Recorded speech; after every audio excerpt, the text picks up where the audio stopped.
This is the cosine function. Its graph is the cosine wave. And this is a series, a Maclaurin series. Do you know that this series allows one to create a polynomial function that matches the values of cosine x, and in many practical application is a good numerical approximation of the function it represents? Let me show you how and why. This is about the Maclaurin series of the cosine function. We already showed the derivation of the Taylor series of a function f at a, and we said that the Taylor series is given by f of x equals the summation from n equals 0 up to infinity of f to the n prime of a over n factorial times the quantity x minus a raised to n, where this small n represents the order of the derivative. Now, a special case of this Taylor series happens when this value a is equal to 0. If we let this a be equal to 0, then the resulting series would now be what we call as the Maclaurin series, which is now given by the summation from n equals 0 up to infinity of f to the n prime of 0 over n factorial times the variable x raised to n. And we can now expand this way. So as we iterate from n equals 0 up to infinity, then our order of differentiation is from the original function to f prime to f double prime to f triple prime and so on. And this ... says we need to continue this pattern theoretically up to infinity. But since we cannot do that up to infinity, then this series in practice is just an approximation of the real function. The more terms we included, then the more that we are approximating the original function. So for today, what we are going to do is we are going to derive the Maclaurin series of the cosine function. But before that, let's visualize first the comparison between the graph of y equals cosine x and the graph of several terms of this Maclaurin series representation of the cosine function. So let's go to the Desmos graphing calculator. So what I have here is the graph of y equals cosine x. Last time we graphed the sine function, and this green graph is the sine function. Notice that the graph of the cosine function has the same shape as the graph of the sine function, only that the red curve here is shifted pi over 2 radian or 90 degrees to the left. Since we already derived the Maclaurin series expansion of the sine function, we're going to focus here with the cosine function. Now, I have here some list of the terms of the Maclaurin series of cosine of x. And let me superimpose the first two terms with the red curve. So if I have 1 minus x squared over 2 factorial, the graph is this blue parabola. If I added 3 terms of the series, I now have this graph. If I added again another term to have 4 terms now, we just keep expanding, going to the left and going to the right, and notice that the interval where the red and the blue graph coincide are also expanding. And let me add some more terms. So you notice that the interval where they coincide keeps on expanding. Let me add some more terms. And you notice that it's expanding again. Now let me add 20 terms of the series. Notice that in here, you might think that you only have one graph, but in reality, there are 2 graphs there. You have the red graph, which is the cosine of x, and this Maclaurin series expansion of cosine x, which is superimposed over the red graph. And if I'm going to zoom out, you will notice that actually we have 2 graphs. One is the red, the other is the blue. Only that from the interval negative 15 up to positive 15, these 2 graphs coincide. Now, if I keep adding terms in this series, then the interval for which these 2 graphs coincide would keep on increasing.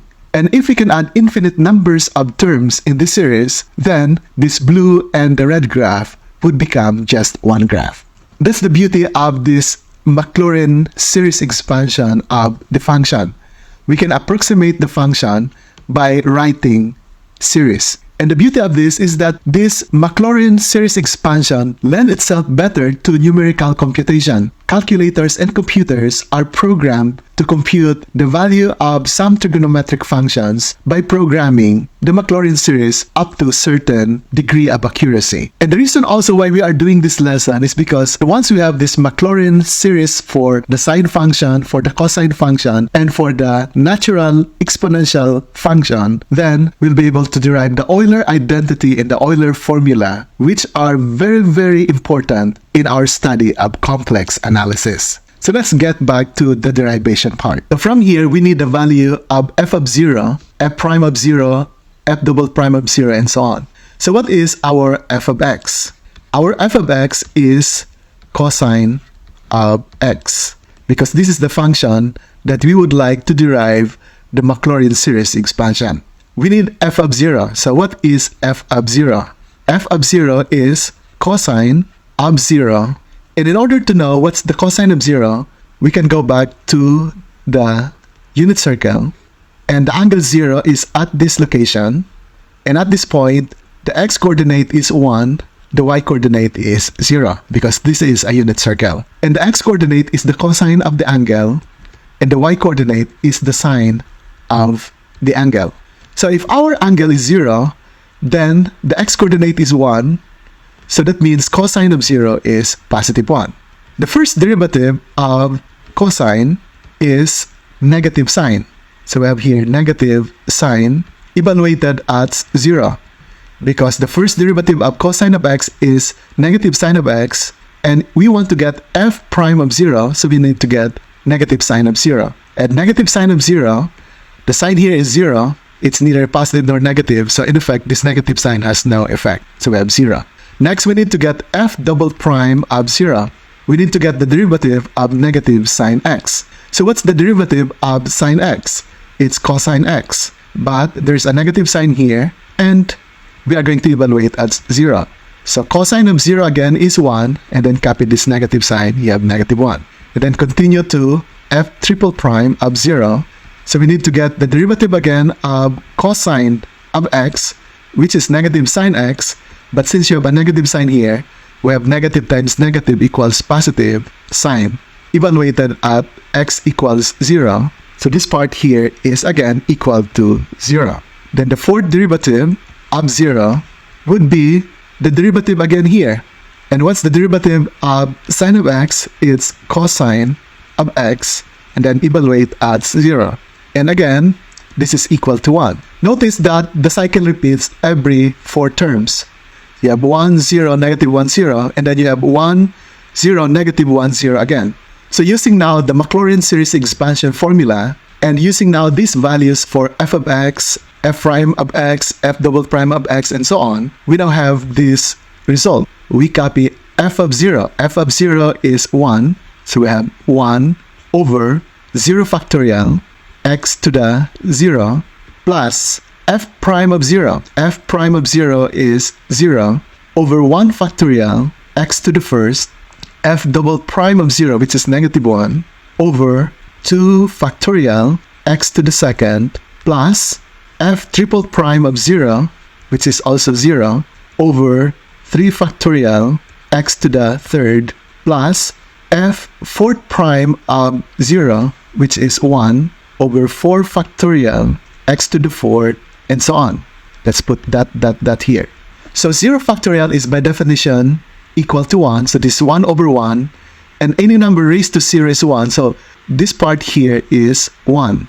So you have 0 here. So 0 over 1 factorial is 0. This entire part would just be 0. And then you have here negative 1 over 2 factorial x to the second. And then this part again is 0. And then you have plus 1 over 4 factorial x to the fourth, and so on. Then let's remove all these terms that are 0. We do not need them. So we now have 1 minus, we can now write this as 1 fraction, x squared over 2 factorial. This is 0 again, so you have plus x to the fourth over 4 factorial. And you notice that if we keep expanding this, the pattern is very apparent that you have here x squared, x to the fourth, the next one should be x to the sixth, the next one is x to the eighth, and for the denominator, whatever is the exponent, you just append the factorial sign, so you'll have here 6 factorial, you have here 8 factorial, and for the sign, it's alternating. You have minus, plus, you have minus here, you have plus, you have minus, and then continue the pattern. Then we want to write this in compact form. Write this in terms of sigma notation. So in sigma notation, we can now write this as the summation from k equals 0 up to infinity, you have the variable x, and then these are even numbers. Even numbers are written in the form 2 times k. So we can write this as raised to 2k. And since the exponent and the denominator are the same number, we put here also 2k and then append the factorial sign. But we need to account for this alternating sign. So we need to put here -1 raised to some exponent so that we can account for the alternating sign, and the exponent would be k. Now let's check if this formula works. Let's take any term. Let's say this term that contains x to the 6th over 6 factorial. So this is index 0, index 1, index 2, and index number 3. So at index number 3, let's check if you are going to get this value. So using now this formula, -1 raised to the index 3, x raised to 2 times 3, which is 6, over 2 times 3 is also 6, and then copy the factorial. -1 raised to the 3rd power is equal to -1 because it's an odd number, so it's negative. And then we just copy x to the 6th over 6 factorial, which agree with the result in index number 3. In other words, this part will give you the right term depending on whatever is the index. And this formula, summation from k equals 0 to infinity, means we are going to get the sum of all these terms.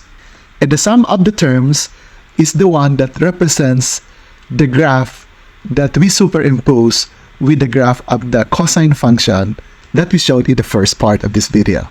So therefore, the Maclaurin series expansion of cosine x is now the summation from k equals 0 up to infinity of -1 raised to k times x raised to 2k all over 2k factorial.